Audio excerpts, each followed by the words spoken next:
Sybil made 2 drug runs while she was a junior in high school. She spoke to us in hopes of keeping others from making her mistake. Now, fearing one of the cartels she worked for, she asked we hide her identity. So everything in this story is real, but her name.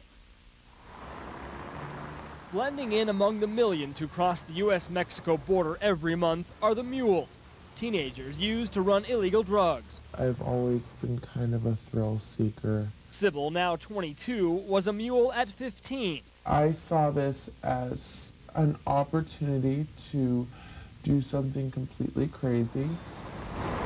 She was no stranger to the streets of Juarez, Mexico, or to crime.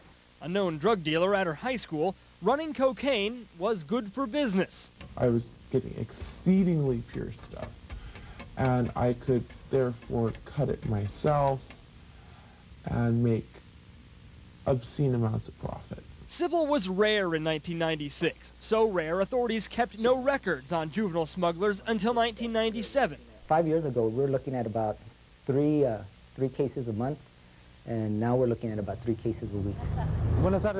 Customs arrested 83 juveniles in El Paso for smuggling in 1997. By 2001, arrests nearly doubled. The juveniles usually end up with probation, but could do time. You were 15 years old. You could have been sent to the Texas Youth Commission and sat in a juvenile detention center for the rest of your teenage years until you were 21 years old. High school, gone. Anything after that, gone. Did that ever cross your mind? I thought about it. I thought about it quite a bit.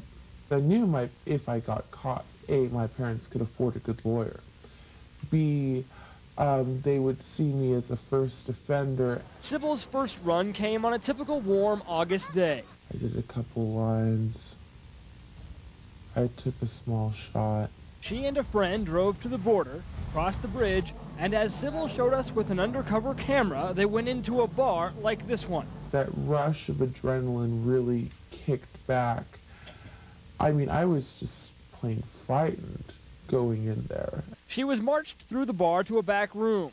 And what was it like there in the office? It's more like a sinking feeling. Your heart drops into the bottom of your gut. You're swallowing whole potatoes. Someone taped 8 kilos of cocaine to her legs, then 7 more on her stomach.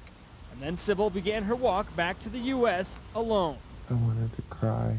I could feel freedom. With her only decoy, 2 cartons of Marlboros, she approached the checkpoint. I was like, you know, how you doing, American? Do you need to see my ID? How many cartons do you have? I have 2. Go ahead and pass through. 15 seconds. 15 seconds. Easiest part of the whole thing? Infinitely. 3 months later, Sybil would make her last run. This time at nightfall. It was a different bar, but the same drug, only half as much. 2 trips, $5,000, but a lifetime of fear. Sybil says she was able to get out of the drug business initially because she had a friendlier relationship with her boss than most mules have. But she still lives in fear, owns a gun, and is moving out of El Paso with her 2-year-old daughter because some former enemies have moved back in town.